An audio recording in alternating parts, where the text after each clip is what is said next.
Hello అండి, welcome to Siri kitchen. ఈరోజు మన కిచెన్లో అందరికీ ఎంతో ఇష్టమైన గోంగూర పచ్చడి చాలా సింపుల్గా టేస్టీగా ఎలా ప్రిపేర్ చేయాలో చూపించబోతున్నాను. వేడి వేడి అన్నంలోకి పచ్చడి కలుపుకొని తింటే రుచి అద్భుతంగా ఉంటుందండి. సో ఇంకా లేట్ చేయకుండా ఈ గోంగూర పచ్చడి రెసిపీ ప్రాసెస్ ఏంటో వీడియోలోకి వెళ్ళి చూద్దాము. ఈ గోంగూర పచ్చడి ప్రిపేర్ చేయడం కోసం ఇక్కడ నేను 2 గోంగూర కట్టలను తీసుకుని ఆకులన్నింటినీ ఒలిచేసి శుభ్రంగా 2-3 సార్లు క్లీన్ చేసి తీసుకున్నాను. తెల్ల గోంగూర కంటే ఎర్ర గోంగూర కొద్దిగా పుల్లగా ఉండి టేస్ట్ చాలా బాగుంటుంది, కాబట్టి ఇక్కడ నేను ఎర్ర గోంగూరను తీసుకున్నాను. నెక్స్ట్ వచ్చేసి స్టవ్ ఆన్ చేసి ప్యాన్లోకి ఒక అర గ్లాస్ వాటర్ వేసుకోవాలి. హాఫ్ గ్లాస్ వాటర్ వేసుకుంటే సరిపోతుంది. తర్వాత 1 టీ స్పూన్ ఆయిల్ కూడా వేసుకోవాలి. ఆయిల్ వేయటం వలన గోంగూర అడుగు పట్టకుండా ఉంటుంది. తర్వాత కారానికి సరిపడా పచ్చిమిర్చి వేసుకోండి. ఈ పచ్చిమిర్చి కాస్త మంట ఎక్కువగా ఉన్నాయండి, కాబట్టి 15 దాకా తీసుకున్నాను.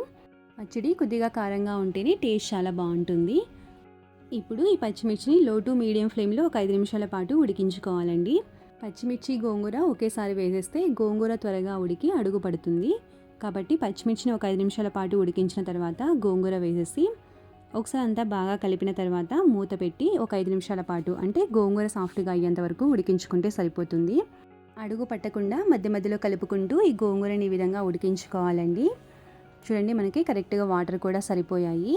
గోంగూర ఈ విధంగా సాఫ్ట్గా అయితే సరిపోతుంది. పచ్చిమిర్చి కూడా చాలా చక్కగా ఉడికాయి చూడండి. ఈ విధంగా ఒకసారి అంతా బాగా కలిపేసేసుకొని స్టవ్ ఆఫ్ చేసుకుని పూర్తిగా చల్లారనివ్వాలి. గోంగూర మరీ ఎక్కువగా ఉడికినా కూడా రుచి అంత బాగోదన్నమాట. ఈ గోంగూర పచ్చిమిర్చి పూర్తిగా చల్లారిన తర్వాత ఒక మిక్సర్ జార్ తీసుకుని ఇందులోకి 1 టీ స్పూన్ జీలకర్ర, 10 వెల్లుల్లి రెబ్బలు, అలాగే రుచికి సరిపడా సాల్ట్ వేసేసి ఒకసారి గ్రైండ్ చేసుకోవాలి. ఈ విధంగా గ్రైండ్ చేసిన తర్వాత మనం ముందే ఉడికించిన పచ్చిమిర్చిని ఇందులోకి వేసేసుకొని కోర్స్గా బ్లెండ్ చేసుకోవాలి. పచ్చిమిర్చి గోంగూర ఒకేసారి వేసేస్తే గోంగూర ముద్దగా అయిపోతుందండి. ఈ విధంగా పచ్చిమిర్చిని కోర్స్గా బ్లెండ్ చేసిన తర్వాత గోంగూరను వేసుకోవాలి. అలాగే ఒక పెద్ద సైజు ఉల్లిపాయని ఈ విధంగా కట్ చేసుకొని వేసుకోవాలి. ఉల్లిపాయ వేయటం వలన టేస్ట్ చాలా బాగుంటుందండి. ఇప్పుడు జస్ట్ పల్స్ మోడ్లో, అంటే వెనక్కి ఒక్కసారి గ్రైండ్ చేసుకుంటే సరిపోతుంది.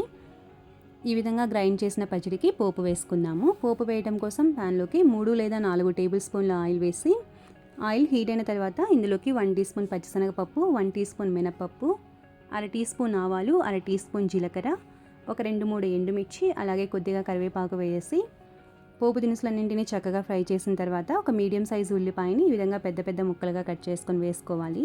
ఉల్లిపాయలు బాగా వేగాల్సిన పని లేదండి.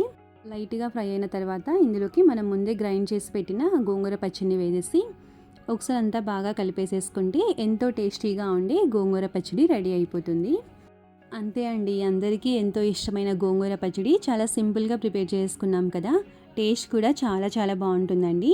వేడి వేడి అన్నంలోకి కొద్దిగా పచ్చడి వేసుకొని నెయ్యి వేసుకొని తింటే రుచి అద్భుతంగా ఉంటుంది. మీరు కూడా ఈ రెసిపీని తప్పకుండా ట్రై చేసి ఎలా వచ్చిందో మీ వాల్యుబుల్ ఫీడ్బ్యాక్ని నాకు కామెంట్ రూపంలో తెలియచేయండి. రెసిపీ నచ్చినట్లయితే తప్పకుండా లైక్ చేసి ఇలాంటి మరిన్ని ఈజీ అండ్ టేస్టీ రెసిపీస్ కోసం మన ఛానల్ని సబ్స్క్రైబ్ చేసుకుని పక్కనే ఉన్న బెల్ ఐకాన్ని క్లిక్ చేయండి. Thanks for watching.